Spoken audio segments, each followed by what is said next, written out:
চলমান যুদ্ধ পরিস্থিতি কিংবা কোনো সংকট কিংবা দুর্ভিক্ষ এটার ভয়ে আমাদের অনেক মানুষকে দেখা যায় যে আমরা নিত্য প্রয়োজনীয় খাদ্যদ্রব্য বিশেষ করে এবং অন্যান্য একান্ত প্রয়োজনীয় সামগ্রীগুলো আমরা অধিক পরিমাণে কিনে নিজের বাসাবাড়িতে রেখে দিই। কমার্শিয়াল উদ্দেশ্যে বা বাণিজ্যিক উদ্দেশ্যে যেরকম রাখার নজির আছে, আমাদের ব্যক্তিগত প্রয়োজনে আমরা অনেকে এটি রেখে দিই। সংকটময় পরিস্থিতিতে খাদ্যদ্রব্য এবং অন্যান্য নিত্য প্রয়োজনীয় পণ্য সামগ্রী অধিক পরিমাণে কিনে রাখার শরীয়ী বিধান কি? খুবই গুরুত্বপূর্ণ একটি প্রশ্ন। প্রিয় দর্শক, এই প্রশ্ন উত্তরে বলতে চাই, খাদ্যদ্রব্য বা অন্যান্য পণ্য সামগ্রী কেউ যদি অধিক পরিমাণে কিনে রাখেন এবং পরবর্তীতে যখন এর দাম বেড়ে যাবে তখন বেশি প্রফিটে তিনি বিক্রি করেন, এটাকে বলা হয় এহতেকার বা মজুতকরণ। আর এর বিপরীতে নিজের বা নিজের পরিবারের জন্য জীবন ধারণ করবার বা ব্যবহার করবার জন্য যদি এই জাতীয় পণ্য সামগ্রী কেউ কিনে রাখেন বা জমা করে রাখেন, এটাকে বলা হয় ইদ্দেখার বা সঞ্চয় করা। শরিয়ার দৃষ্টিকোণ থেকে স্বাভাবিক অবস্থা যখন বিরাজ করে, অর্থাৎ কোনো দেশীয় বা বৈশ্বিক বড় কোনো সংকট নেই কিংবা যুদ্ধ পরিস্থিতিতে নেই এবং দুর্ভিক্ষ কিংবা দুর্ভিক্ষের ঘন ঘটা বা পদধ্বনি শোনা যাচ্ছে এমন কোনো পরিবেশ পরিস্থিতি নেই, এরকম স্বাভাবিক অবস্থায় কেউ যদি কোনো পণ্য কিনে রাখেন যে এটা যখন দাম বাড়বে তখন আমি বিক্রি করব, তো শরিয়ার দৃষ্টিকোণ থেকে এটি নিষিদ্ধ নয়। ঠিক একইভাবে নিজের বা নিজের পরিবারের ভরণ পোষণের জন্য যদি খাদ্যদ্রব্য বা অন্যান্য পণ্য সামগ্রী কেউ সঞ্চয় করে রাখেন, তো শরিয়ার দৃষ্টিকোণ থেকে সেটাও নিষিদ্ধ কিংবা নাজায়েজ নয় স্বাভাবিক অবস্থায়।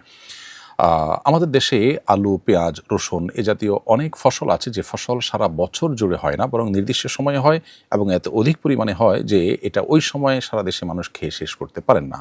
ফলশ্রুতিতে এই ফসলের একটা অংশ বরং রেখে দিতে হয়, মজুত করতে হয় এবং যে সময় ফসল হয় না তখন এটি মানুষের মধ্যে সরবরাহ করতে হয়। নবী করিম সাল্লাল্লাহু আলাইহি ওয়াসাল্লাম তার পরিবারের জন্য এক বছরের খাদ্যশস্য একসাথে দিয়ে দিতেন।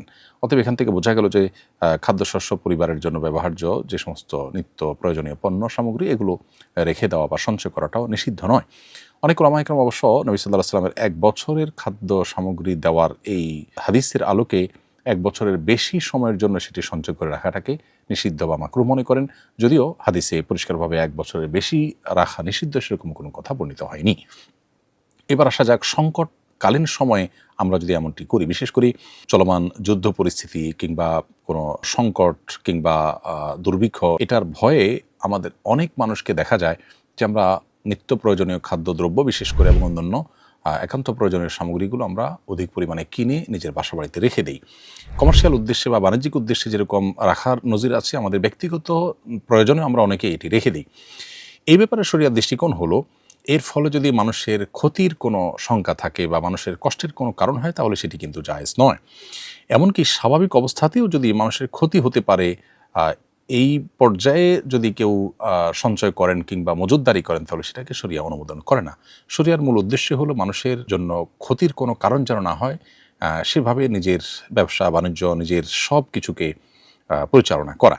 কারণ নবী করিম সাল্লাল্লাহু আলাইহি ওয়াসাল্লাম বলেছেন, লা দরারা ওয়ালা দিরারা, একজন মুসলমান কাউকে ক্ষতিগ্রস্ত যেমন করতে পারবেন না, নিজেও ক্ষতিগ্রস্ত নিজে থেকে হতে পারবেন না। আরেকটি হাদিসে নবী সাল্লাল্লাহু আলাইহি ওয়াসাল্লাম বলেছেন, মান দররাহুল্লাহ ওয়া মান শাক্কা শাক্কাল্লাহু আলাইহি, অর্থাৎ যে ব্যক্তি কারোর ক্ষতি সাধন করবে আল্লাহ রাব্বুল আলামিন তার জন্য ক্ষতি সাধন করার ফয়সালা করবেন। কেউ যদি কারোর কষ্টের কারণ হয় আল্লাহ তাআলা তার জন্য কষ্টকে অবধারিত করে দিবেন। এজন্য একজন মুসলমান কখনো এমন কিছু করতে পারে না যা অন্যের কষ্টের কারণ হতে পারে। এখন সংকটকালীন সময়ে যদি আপনি যে কোনো পণ্য, খাদ্য, দ্রব্য ইত্যাদি আপনি মজুত করে রাখেন, তাহলে আপনি জানেন যে কয়েকদিনের মধ্যে বা অল্প সময়ের মধ্যে বা কিছু সময় পর মানুষ যখন সংকটে পড়বে, জিনিস থাকবে না, বাজারে পাওয়া যাবে না, তখন আপনি এটার দাম বাড়িয়ে বিক্রি করবেন। কোনো জিনিসের দাম বাড়তে পারে এটা জেনে আপনি বর্তমানে যা আছে সেটা আপনি সরিয়ে রাখলেন, পরবর্তীতে দাম বাড়ার পর বিক্রি করলেন। এই বিষয়গুলো শরিয়ার দৃষ্টিকোণ থেকে জায়েজ নয়। নবী সাল্লাল্লাহু আলাইহি ওয়াসাল্লাম বলেছেন, লা ইয়াহতাকিরু ইল্লা খাতি, এ জাতীয় মজুতদারি সেই করে যে অপরাধী, যে গুনাহগার, অর্থাৎ কোনো ভালো মানুষ এটি করতে পারে না। আর নিজের পরিবারের জন্য সঞ্চয়ের জন্য বা ব্যবহারের জন্য যে খাদ্যদ্রব্য ইত্যাদি কেনার ব্যাপার আছে, এক্ষেত্রেও একই কথা প্রযোজ্য যে যদি এর ফলে ক্রাইসিস তৈরি হয় বাজারে বা অন্য মানুষের জন্য তাহলে সেটা জায়েজ নেই। যেমন আমরা কোভিড-19 সময় লক্ষ্য করেছি যে অনেকে চাল, ডাল, তেল, লবণ, নিত্য প্রয়োজনীয় জিনিসপত্র তার আশপাশের দোকান থেকে তার টাকা আছে বলে তিনি অনেক পরিমাণে কিনে তার বাসায় সঞ্চয় করেছেন এবং এভাবে কয়েকজন নিয়ে পুরো দোকানে জিনিস শেষ করে ফেলেছেন। বাকি অন্য মানুষের কিনতে গিয়ে দেখা গেছে যে সংকট এবং অভাব দেখা দিয়েছে। তো এ ধরনের পরিস্থিতিতে যেহেতু অন্য মানুষের কষ্ট হয়, বিধায় এই পরিমাণে কেনা যে যার ফলে অন্যের কষ্ট হতে পারে, বা আমি এরকম আমার মতো আর অনেকে কিনলে সংকট তৈরি হতে পারে, এরকম যদি হয় তাহলে সেক্ষেত্রে একজন ইমানদার এ ধরনের সঞ্চয় করা থেকেও বিরত থাকবেন। বরং কঠিন এবং সংকটময় পরিস্থিতিতে ইমানদার আল্লাহর উপরে তাওয়াক্কুল করবেন, ভরসা করবেন। তিনি তার জায়গা থেকে চেষ্টা করবেন এবং তার বিশ্বাস থাকতে হবে আমি যতই সঞ্চয় করি না কেন, আল্লাহ যদি আমার জন্য ভোগান্তি এবং কষ্ট লিখে রাখেন সেটা আমাকে পোহাতেই হবে। আর আমি শুধুমাত্র আমার এবং আমার পরিবারের চিন্তা না করি, বরং আমি আমার পরিবার এবং আমার আশপাশের মানুষের চিন্তা আমাকে করতে হবে।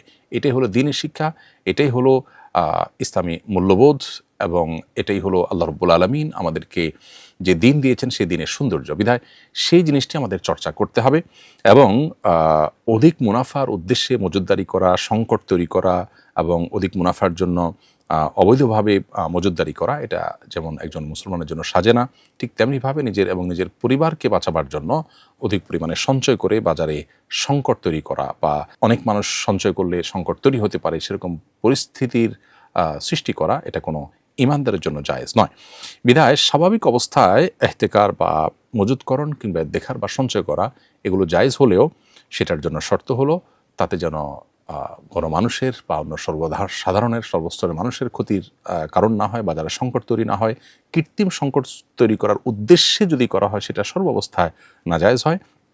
আর আপৎকালীন সময়ে সংকটকালীন সময়ে, যুদ্ধ অবস্থা বা দুর্ভিক্ষ চলাকালীন সময় বা দুর্ভিক্ষের ঘন ঘটা বা পদধ্বনি শোনা যায় এরকম সময়গুলোতেও আমাদের দায়িত্বশীল আচরণ করতে হবে, আল্লাহর উপর ভরসা রাখতে হবে, এবং শুধুমাত্র নিজের এবং নিজের পরিবারের চিন্তা না করে গোটা সমাজের মানুষের চিন্তা করতে হবে। না হলে আমরা গুনাহগার হতে পারি, আল্লাহর কাছে জবাবদিহিতার মুখোমুখি হতে পারি।